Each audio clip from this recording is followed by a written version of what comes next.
After thoroughly crushing each member of Akatsuki Academy, we reach the final round of the 7 Stars Sword Art Festival. This puts the F rank Worst One to face off against the A rank Crimson Princess.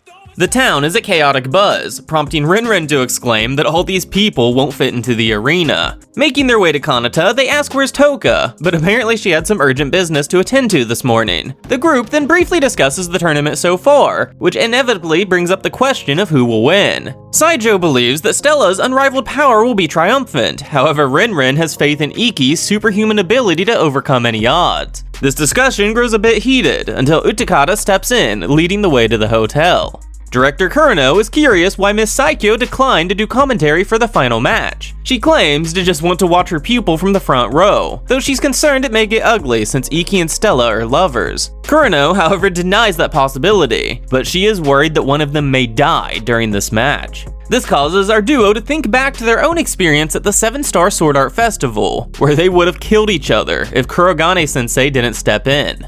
Miss Saikyo just can't see any way for Iki to win, and they ponder how he's preparing to face that dragon. Our 2 women then agree to stop the fight if it turns deadly. Iki slices through 3 Shadow Beasts as Alice aims for a backstab. With a seemingly blind counter and kick, Alice finds himself on the ground. This maiden complains about harsh treatment, leaving Iki to awkwardly apologize and thank Alice for the help. His little sister declares he's trained enough, before noticing his sweat is ice cold. Knowing he's been caught, Iki admits to being completely terrified of tonight's final match against Stella. Not only has she gained the powers of a dragon, but she also knows all of his tricks and secrets. Due to this, he feels the need to sharpen himself to the max, followed by Toka and Moribashi arriving. Shizuku is confused. They explain Iki asked them for help, and Moribashi reveals he brought along some other losers as well. Our F-rank knight is humbled they've all come to his aid, granted most of them have been wanting a rematch. Noticing his appearance, Toka suggests he take a break, but instead Intetsu is raised. Rina exclaims it tastes like poison, prompting Sarah to wonder why she ordered coffee. Mr. Prime Minister, also chairman of Akatsuki Academy, compliments Sarah's ability to hide them. He then receives an apology for their defeat, as Rina offers to assist him again in the future. An expected woman then walks right through the camouflage, and we recognize her to be Edelweiss the Twin Wings. Mr. Prime Minister was shocked she's so interested in the finals, though he's reminded she fought Iki herself once before. Edelweiss also can't believe Oma and Amane were defeated so easily, and she states a third party from America has come to observe as well. The twins were already defeated, and Momiji just summoned a wall of flames, but Iki effortlessly slices right through it. Her brain jumps to using Trackless Step, however she realizes he has no blind spots to hide within. At that moment, Iki vanishes into Trackless Step, cuts Momiji down, and thanks her for the match. Panzer Grizzly launches a surprise attack from behind. Taking the massive punch head on, Iki redistributes the force into the ground. Kaga attempts to retreat. Iki forces him off balance before bringing this duel to a swift end. His little sister is furious, but Iki thanks him all the same. The next opponent then steps forward, instantly sending a shiver down Iki's spine. Match begins with a barrage of long-distance lightning attacks, which Iki successfully dodges. You see, Iki's movement technique, which he stole from Edelweiss, gives him large bursts of speed, but makes it difficult to change directions. Thus, if used repeatedly, he will quickly tire out.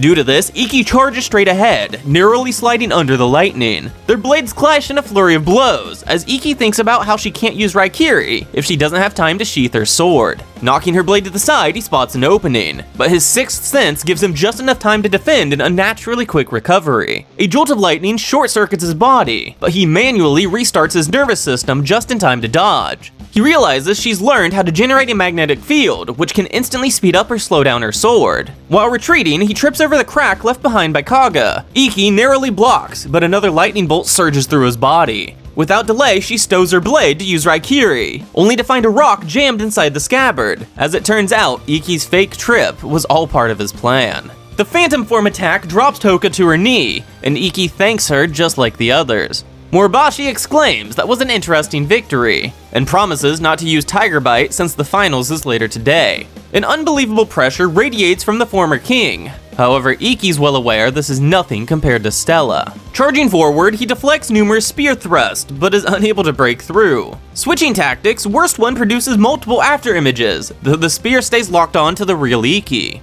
Next, he tries using his 6th secret sword to send a shockwave through his opponent, but Moribashi notices something is amiss and doesn't fall for it. Accepting that tricks won't work, Ikki focuses, calmly walking forward, as now it's Moribashi's turn to feel an immense pressure. Their weapons collide once again, however Ikki stands strong, narrowly defending while slowly advancing. A few attacks graze his opponent, yet Moribashi is the one being driven into a corner. Beginning to panic, Moribashi makes a mistake. Ikki gladly takes a spear to his shoulder, giving him the opportunity to land a lethal blow.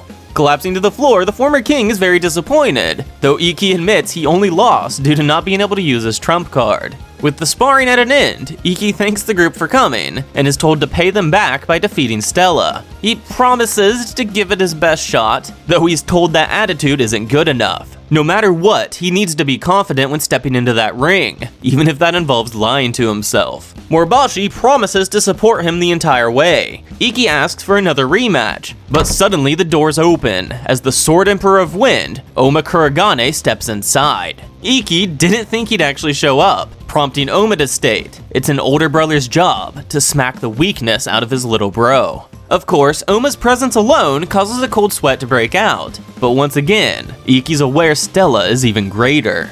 After images are created, Oma slashes at an illusion before slamming his shoulder into flesh. Wasting no time, Oma follows up with the Kuragane secret combo, consisting of 108 precisely calculated slashes. Toka can tell he's planning something. After the 57th slice, he uses his 7th secret sword to parry, followed by his 6th secret sword sending a shockwave through Oma's body. Though the Sword Emperor is unfazed, knocking away the F-rank knight a second time. With a wind blade aimed directly at him, Ikki charges straight ahead at maximum speed, though on the opposite side he finds Oma readying his strongest and fastest technique. Driving his sword into the ground, Ikki pole vaults himself into the air, kicks off the ceiling, allowing Intetsu to pierce Oma's magical defense, but is stopped by his steel-like body. Pile driving his little brother into the ground, Oma's heavy blade aims to end this. As a last-ditch effort, Intetsu is poised to block. Oma is blasted backward across the ring. The spectators are all confused, as Oma asks if Ikki is satisfied using stolen techniques. Our F-rank knight declares he's not here to be the most powerful, he's here to be the victor.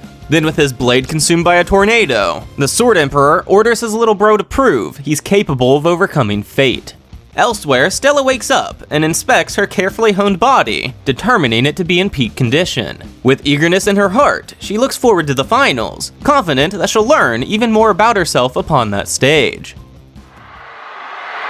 Ikki opens with after images, but a stomp knocks him off balance as cracks flow through the entire stadium. A single powerful slash launches him across the ring, essentially confirming his fear that a single strike is enough to kill him. The Crimson Princess compliments his opening, but the Worst One explains it went just as expected. Utakata can't believe she cracked the entire stadium. Granted, she is known as the most powerful. Kanata urges them not to underestimate Kuragane, as she and Toka both noticed how Ikki skillfully dislocated his own shoulder as a means to absorb that strike. Stella then chooses to test her opponent as she unleashes Bahamut Howl. We have knights to protect the crowd, but Kuragane has nowhere to hide. By dashing through at top speed, he can minimize the time spent within the heat wave. Intetsu sinks deep into Stella's chest. The illusion vanishes as the Crimson Princess appears behind Ikki. She recognizes that he's unusually calm for the situation, but chooses to trust in her overwhelming power anyway. Readying his 3rd secret sword, a boom rocks the stadium as Stella is the one forced away. Without hesitation, she declares that technique to be her own, as he redirected her attack back at her. Any slight error would have been catastrophic to his body, but this is what he trained so hard for. Declaring he's no longer afraid, he charges straight ahead as a 7-headed dragon bears down on him. With a burst of speed, he evades, prompting Stella to cloak herself in Empress dress. Skillfully parrying her blade upward, Ikki delivers 3 clean stabs to her body. However, her magic halts them at mere scratches. Now realizing this armor is hindering more than helping, she drops it, just as Ikki leans in with a powerful slash drawing blood. It's unbelievable that this match would be so one-sided. The fact they know each other so well is allowing Ikki to predict her every move. Indeed, but she's still yet to deploy her trump card, Dragon Spirit. But he's purposely laying on the pressure not to give Stella time to activate it. Alice points out that Ikki's attacks are barely doing any damage, though Shizuku reminds them his trump card can easily break through. Moribashi, however, can't help but feeling like something is off. In a box seat, the chairman says the same, as he believes Ikki is gradually losing control of the match. Kurogane has passed up 7 different chances to win, which Edelweiss explains is due to him being scared. Ikki also recognizes this isn't like him, but every time he sees an opening, it's as if he's staring into the mouth of a dragon. The Crimson Princess eventually stops defending altogether as she bursts into a fit of laughter. She wonders why Ikki hasn't capitalized on any of the opportunities she gave him, but opportunities isn't what Ikki would call them. Giving up on her trap, the Crimson Princess's chest splits open, releasing her trump card. Dragon Spirit! Shizuku is confused since she didn't stab herself to activate it, but Byakuya instantly explains that was nothing more than a grandiose performance and an elaborate trap for Ikki.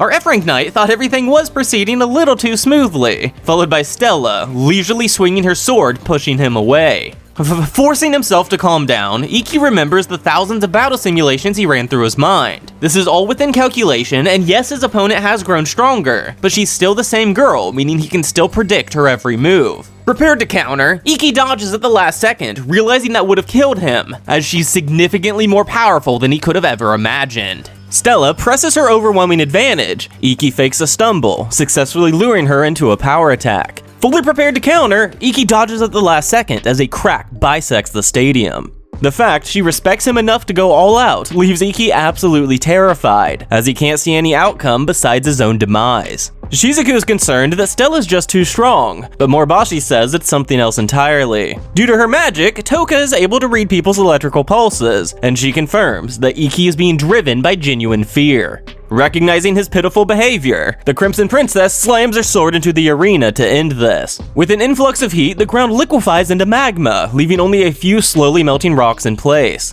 Left totally speechless, Ikki realizes how ignorant he was to believe he ever had a chance. Another stomp drops him to a knee, followed by the dragon closing in. Rolling under her swing, he stabs her in the back. Flame Veil disappears, as he barely raises Entetsu in time. Shizuku screams, "Don't block!" as a burning fist shatters his ribs. Barely able to stand, Ikki vomits boiling blood, followed by his consciousness slipping away. Stella calmly delivers the finishing blow, splattering the ground with even more boiling blood. Except it was her own this time, as Ikki's unconscious body countered. Literally holding in her organs, Stella backs away to heal, giving Ikki a moment to wake up and realize what just happened. Our F-Rank has trained so hard and suffered so much that his body refuses to give up. On top of that, his friends all have faith in his victory, so why shouldn't he believe in himself as well? Confidently stepping forward, Ikki's body begins radiating blue, confirming Itoshira's activation. The Crimson Princess isn't giving him an opening, so what's the point in holding back any longer? With a shout, he calls out to his opponent, who returns a large smile, recognizing the real battle is about to begin. Red collides with blue, as they're each aware the first person to retreat will surely be the loser. Actively evolving with every strike, they each refuse to allow their lover to pull ahead. Shizuku watches in awe and appreciation, as she knows only Stella could push her brother to this height. Edelweiss, however, looks on with sadness, as she knows this contest is headed toward a very cruel end. After many more clashes, Ikki suddenly backs away, feeling as though chains are ensnaring his body. Shizuku screams. A confused Alice states Itoshira hasn't ended yet, followed by Moribashi explaining that's not the issue. You see, it's not that Ikki has slowed down, he's just no longer able to keep up with his opponent. Sarah asks for an explanation, so Edelweiss proclaims that every single Blazer has a set maximum potential upon birth, and that F-Rank Worst One just reached his peak, though the A-Rank Crimson Princess still has much room to grow. Stella uses the same slash-punch combo as before. Ikki successfully blocks, but is lifted into the air. Unable to dodge, he takes Catheterio Salamandra head-on, which buries him in a pile of rubble just outside the ring.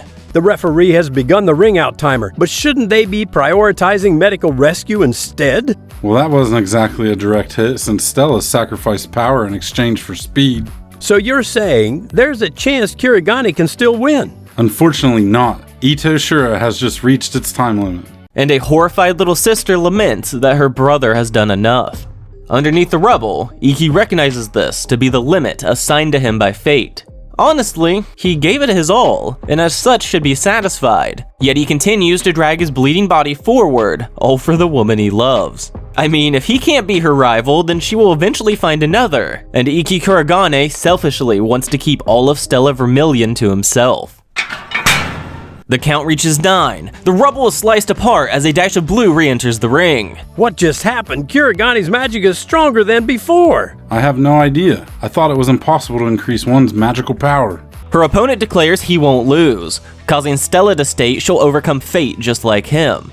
With a monstrous roar, Stella unleashes the depths of her magic, which much like a star begins pulling in and vaporizing the surrounding debris. This is likely going to be their final duel, and she reassures Iki that even if he dies, she will love only him forever. It's obvious her magic will instantly vaporize Tetsu, so guess he'll just have to attack faster than it can vaporize. Feeling his body magically metabolize the last of his energy reserves, Iki sinks low into a quick draw stance, waiting for the moment to unleash Ito Resetsu. Stella understands his intent and chooses to face it head on, especially since her sword is longer and as such will strike first. After passing by, the world fades to white as Stella remembers Iki moving faster than his shadow could keep up with. Kurogane, the crownless sword king, is the victor! I'm not even going to try and comprehend what just happened. Rinrin says it was too fast for her to see, followed by Tokyo explaining the quick draw technique. But how did Iki overcome Stella's longer reach? As their eyes are directed at Tetsu's melted hilt, which Iki used to knock her sword away before striking. Using her sword as a crutch, Stella tries to close her wound, but is completely out of magic. You see, Dragon Spirit is extremely powerful, but it does consume an equally extreme amount of energy. As her device shatters, the Crimson Princess stumbles forward, delivering one last feeble punch to her opponent before muttering she won't lose next time. Thus, Stella collapses to the ground, but instead Iki catches her fall, declaring he'll win again next time as well. The crowd goes wild, except for the completely serious Shizuku. Vaulting over the railing, she freezes the magma. Iki suddenly collapses, as she screams for the medics. Edelweiss is in awe that Kurogane achieved soul awakening at such a young age. This means fate no longer controls him, and that he wields power capable of rewriting the world, but also that he's entering into a realm of demons. Though Iki and Stella just might have the power to overcome the horrible future Director Tsukikage foresaw. Granted, the other desperados witnessed this as well.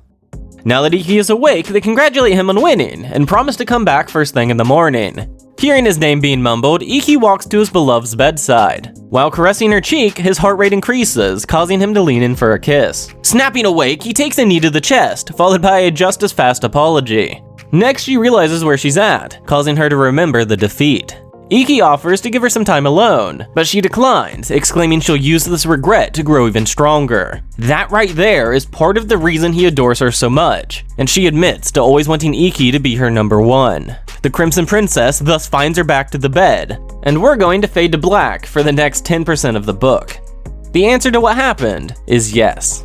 The following morning, our couple wakes up, more exhausted than they were the night before. The ground is littered with plastic wrappers as they lean in for a good morning kiss. A knock at the door sends him into a frenzy, and Iki scurries back to his bed as Stella hides the trash under her covers. Their intruders greet them as Alice immediately notices what must have went down. It's proclaimed they must have had fun last night. Stella panics, denying it, but Alice remembers them smiling during the match. Changing topics, Iki thanks his sister for waking them and asks for a moment to get dressed. Of course, Shizuku agrees to step outside, but first wants to know what that balloon-looking thing is on the floor. Instinctively reaching to hide it, Stella finds nothing there. Our Crimson Princess goes pale, Lorelei is fuming, and screams they've been dragon-fanging his Ito Shura. Stella suggests they discuss this later. Shizuku asks for any last words, followed by the room being engulfed in magic. Later on, Stella shouts that anyone but her could have died from that assault, and reveals that she's still scared of how Shizuku will act later. Iki promises to talk with his sister, but Stella feels the need to settle this dispute herself. In turn, Iki should focus on preparing to meet her father. She's already booked a flight for them next week. Whoa, he's not mentally prepared yet, and Stella graciously agrees to delay it another week, if he's willing to risk an international war. Now normally, the third place winners would be here alongside them, but Oma already left the city and Amane was disqualified. So the worst one, and the Crimson Princess, walk forth into the arena hand in hand. The crowd cheers for the second place winner, but goes completely silent upon Iki being named the 7-star Sword King. Kurono then hands him their school flag. He thrusts it into the air, as the entire town shakes with applause. With that, the festival comes to a close, but suddenly multiple clones of a girl jump into the ring. Each time security catches one, it vanishes into smoke, as the real culprit arrives in front of our couple. Kusakabe then pulls out a camera, telling Iki and Stella to scoot closer together on the podium. I just wanted to give a personal thank you for watching this series. Chivalry of a Failed Knight is one of my favorites, and it kinda saddens me that it didn't take off, but I fully understand why it didn't. Due to that, this is going to be the last video that I make on it. If you're interested, there is more books. They are kind of hard to find the translations for, but they are out there. If you haven't already, be sure to check out some of the other videos I make covering that time I got reincarnated as a slime, or I'm about to be working on ReZero if you're interested in that. So once again, just thank you for supporting the series all the way through to the end. And of course, I want to give a big shout out to my 3 newest patrons. Benjamin Foreman 4, Hassan Adi, Mayla Stark. Thank you for supporting me. I appreciate all of you.